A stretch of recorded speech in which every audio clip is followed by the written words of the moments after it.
ครับผู้ชี้ขาดครับ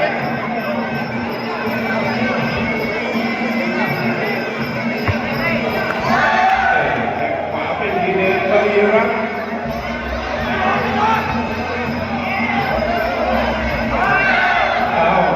ลุยแล้วบริรักษ์ตอนนี้นี่มองเข้าวงในนี่มาต้นกับคนที่ลูกขวางครับ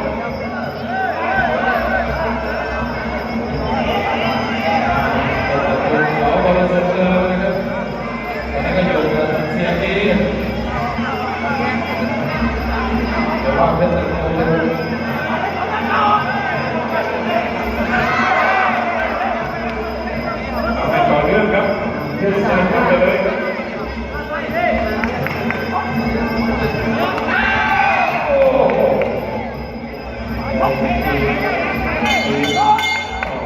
น้ำเงินเองนะ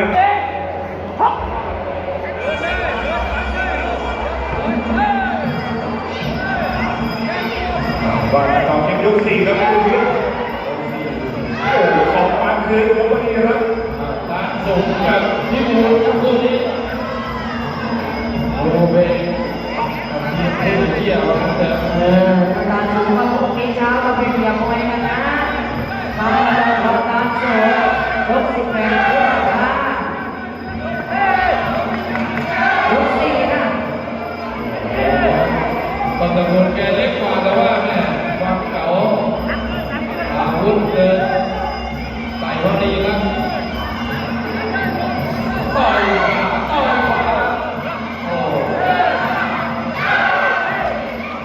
ผ่านใครก็ไม่สำคัญ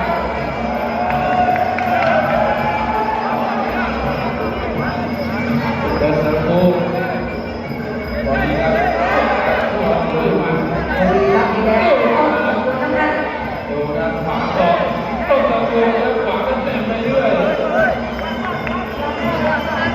ก่อนดูว่าลูกขวางของต้นตะกูล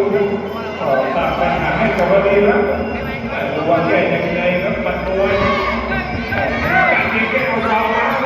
เอาสดของวดีนะจะเอาโอ้ปัดไปอีกแล้วอยู่ที่เอาอยู่ในปัดได้เลยครับต้นตะกูล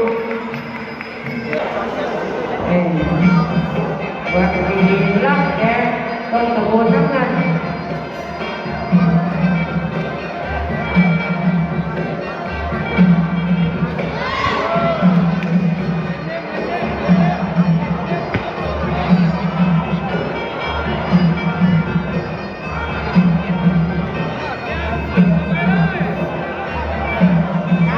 ทำอะไรครับยกยกสุดท้ายโอพันครับเป็นปัจจัยนะครับต้นตะโกนครับเสียเองทีมนี้รักนี่โอ้ยกแก้ได้ตลอดแก้ได้พอดีแล้วด้วยความสดของร่างกายโอ้โหมือติดโดนทำโทษเลยครับวันนี้ความเก่าของต้นตระกูลน้องคารวะรุ่นพี่ครับวันนี้เป็นระยะที่สวยงามของมวยไทย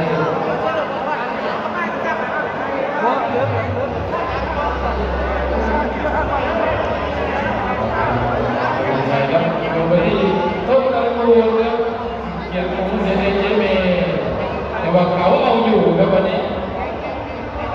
แล้วก็กำลังใจให้กับวันนี้รักด้วยนะครับ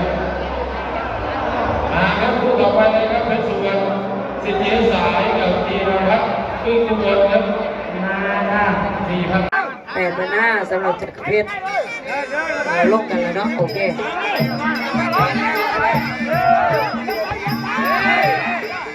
ยก3ครับ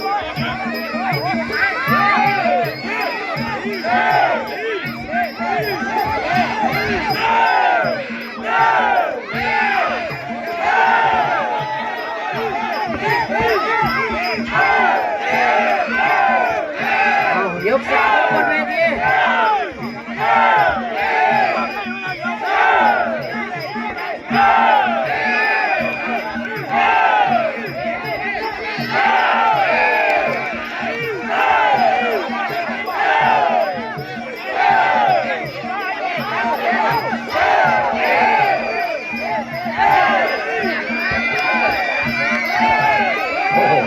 ทุกคนค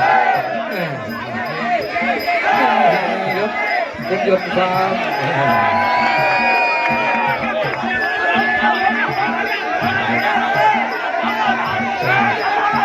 เด็กดาวิด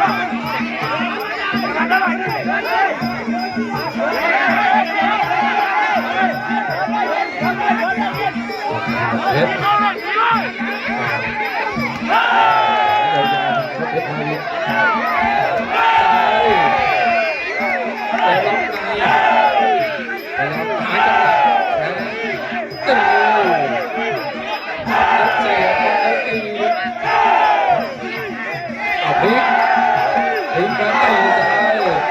ตีขวา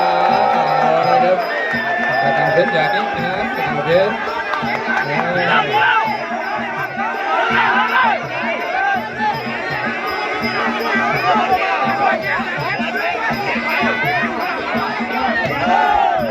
ถึงที่ว่าถึงใจ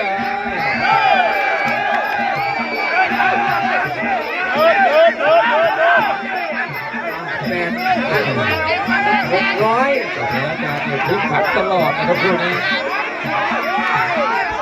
โอ้โหเลี้ยงโป่งติดกล้วยโป่งติดโป่งติดกล้วยตลอด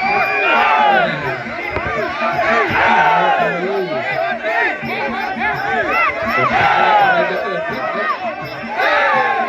สุดท้ายจะอยู่ตรงไหน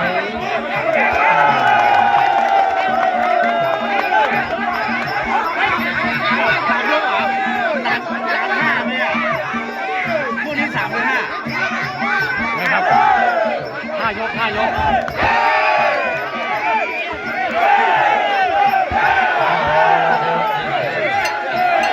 เป็นใครกินใครเดี๋ยวก็รู้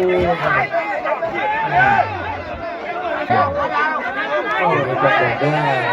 คนชมนี่เหมือนกันนะบอกว่านะกรรมการด้วยนะอาจารย์วรกิจด้วย แต่ทันกับ600ครับลุ้นกันต่อย ก4ครับแอนมาทบ ครับทีมงาน เพชรอีแดงเพชรมาวินน้ำเงิน ครับสายแววเลยครับเอาฟันศอกครับเพชรมาวินตอนนี้เป็นการสั่งที่ลูกพี่สั่งให้ลุย ลุยกดเข้าไปพี่เข้าไปลุยเข้าไป สั่งให้เดินหน้าแทงครับเดินหน้าเพชรมาวินสายยาวๆแล้วก็ลากออกไปขวาเพชรมาวินตีซ้ายเอาเลยครับเอาเลยครับเอาตีศอกมาบวกกระทำเพชรมาวินตีเข่าอยู่แล้วครับเข่าต้องเดินต้องกัดครับให้ติดจะได้ทิ้งกันหายลูกเตะครับอย่าลุกอย่าหลวมครับคุณหลวมนี่โดนกินฟรีได้ครับพี่แดงก็แบบนี้เลยครับไม่ได้มาเสียตุ่มตากำลังจะนำจะได้แล้วมาจุดก่อนนะครับ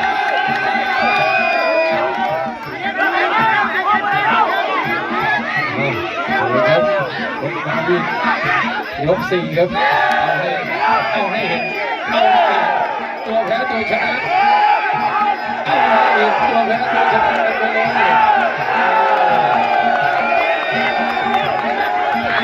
กันไปเลยเทวดาชี้เลยเทวดาล่างไปโอ้ยติดตาเพชรโอ้ยเอาแล้ว เพชรมาวินทะเลาะไม่เลิกครับตอนนี้ทะเลาะไม่เลิกดึงลงไปเอามีศอกรวมโอ้ระวังแบบไม่ปล่อยเลยครับทะเลาะไม่เลิกครับเพชรมาวินเจ็บรับไกลตีหักเข้าไป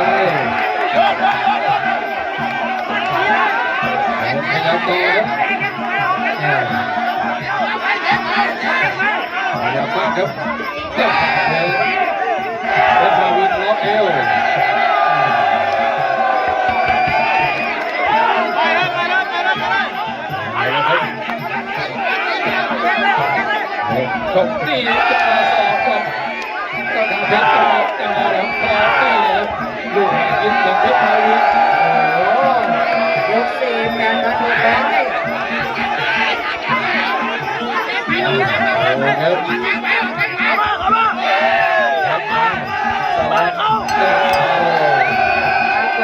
ครับสี่ยกเอง8,000 กับ 600 ยกสุดท้ายครับ ยกสุดท้ายครับตะกาเพชรแดงเพชรมาวินน้ำมัน ขวาขวาครับนี่คือเพชรมาวินมีเข่าครับเป็นลูกหากินแต่กาเพชรมีแค่ขวาย กสุดท้าย ไปจะเป็นลิเกหลงโรงกระทงหลงทางครับ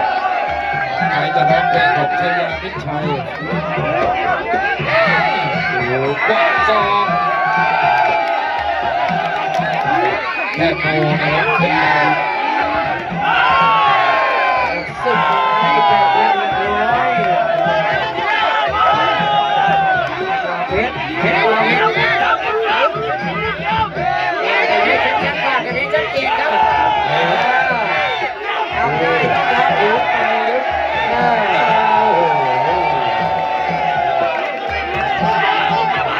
เทวดา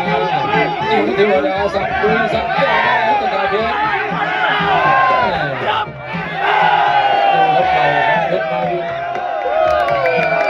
เดินเข้าไปครับ พยายามจะโต้นะครับเดินต่อเลยเป็นต่อมีรอยวัดหลังใหญ่ครับเสียงกลองก็มาบอกว่าคือยกประวัติศาสตร์ ยกต่อไปแล้วก็ยกสุดท้าย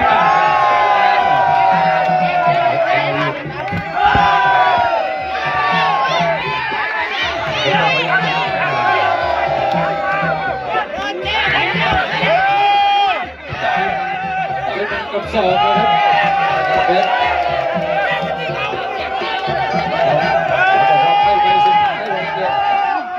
ให้ใบสุดท้ายให้ใบสุดท้ายสอง ต่อไปทำต่อไปทำต่อไป สุดท้าย เอาให้เต็มที่